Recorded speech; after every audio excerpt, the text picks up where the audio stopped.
Praise the lord. సకల ఆశీర్వాదములకు కారణభూతుడైన యేసయ్యకు స్తోత్రములు కలుగునుగాక. యేసయ్య చేత ఆశీర్వదించబడిన మీ అందరికీ నా హృదయపూర్వకమైన ప్రేమ వందనములు. ఈ దినపు యేసయ్య జీవపు మాట ద్వితీయోపదేశ కాండము 28వ అధ్యాయము 14వ వాక్యము. యెహోవా నిన్ను తలగా నియమించును. ఆశీర్వాదములకు వారసులుగా ఉండుటకు పిలువబడిన వారలారా, మనం నిత్యము సేవించుచున్న పరిశుద్ధుడైన యేసు స్వామి తన స్వకీయ సాంపాద్యముగా ఏర్పరచుకొనిన తన ప్రజలను ఆశీర్వదించే దేవుడు. ఆయనను నమ్మిన వారిని విడిచిపెట్టేవాడు కానే కాదు, వారిని తలగాను పైవారిగాను ఉంచే దేవుడు. ఇంతవరకు అన్యజనుల మధ్యలో, నీ తోటివారి మధ్యలో, నీ కుటుంబంలో, సంఘములో, సమాజములో, అలాగే నీ కుటుంబ పరిస్థితులు, నీ పిల్లల పరిస్థితులు, నీవు చేయుచున్న పనులన్నిటిలోనూ తోకగాను, క్రిందివాడిగాను, అవమానాస్పదముగాను, శాపాస్పదముగాను, నిందాస్పదముగాను, అపహాస్యాస్పదముగాను వచ్చుచున్నావా? అందరి చేత ద్వేషించబడి, దూషించబడి, అవమానపరచబడి, హేళన చేయబడి, అపహాస్యము చేయబడి, నలుగురిలో నవ్వుల పాలై నిలిచి ఉన్నావా? నేను ఎందుకు పనికిరాను, ఎవరికి నేను పనికిరాను అని అనుకొని నిన్ను నీవే శపించుకుంటూ, కన్నీళ్లతో కాపురము చేస్తూ, విరక్తి చెందిన బ్రతుకుతో, చీకటి అనుభవాలతో బంధుత్వము చేయుచు వేసారిపోయి ఉన్నావా? దిగులు పడుకునేస్తమా, కృంగిపోకు దైవ జనాంగమా. నా యేసయ్యకు నీ మీద మంచి ఉద్దేశములు కలిగి ఉన్నాడు. ఇసుక రేణువుల కంటే, ఆకాశ నక్షత్రముల కంటే ఎక్కువగా తలంపులు కలిగి ఉన్నాడు.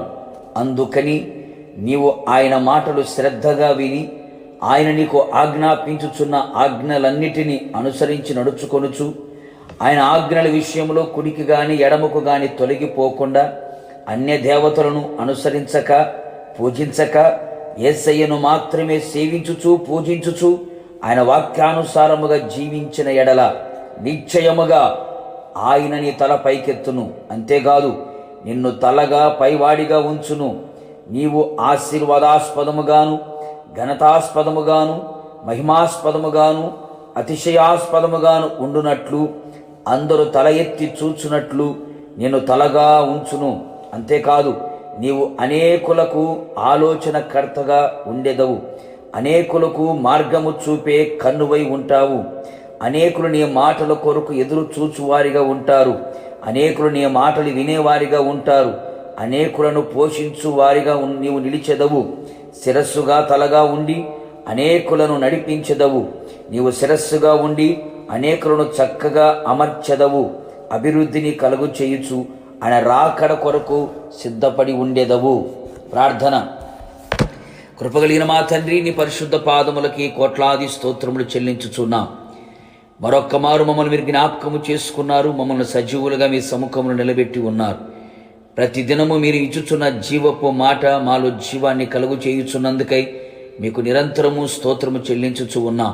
అవును తండ్రి, మా ఎడల మీకున్న ఉద్దేశములు, తలంపులు బహు ఉన్నతమైనవి. అవును ప్రభువా, మమ్మల్ని అందరినీ మీరు తలగా నియమించి ఉన్నారు. అందును బట్టి మీకు స్తోత్రాలు.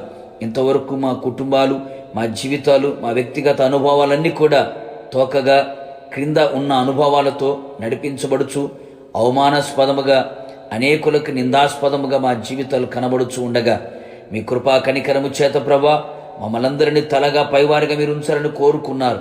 అవును తండ్రి, ఇది మొదలుకొని నీ మాటలు శ్రద్ధగా విని, నీ ఆజ్ఞలన్నిటిని మేము అనుసరించి నడుచుకున్నట్లుగా మీరు మాకు కృప దయచేయండి.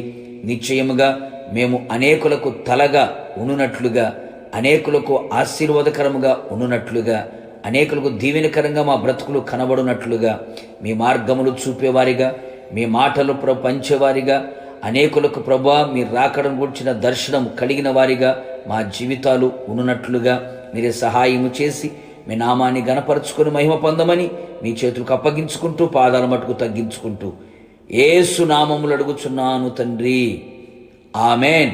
నిశ్చయముగా మిమ్మును మీ కుటుంబ సభ్యులందరినీ నా యేసయ్య తలగా ఉంచునుగాక. God bless you.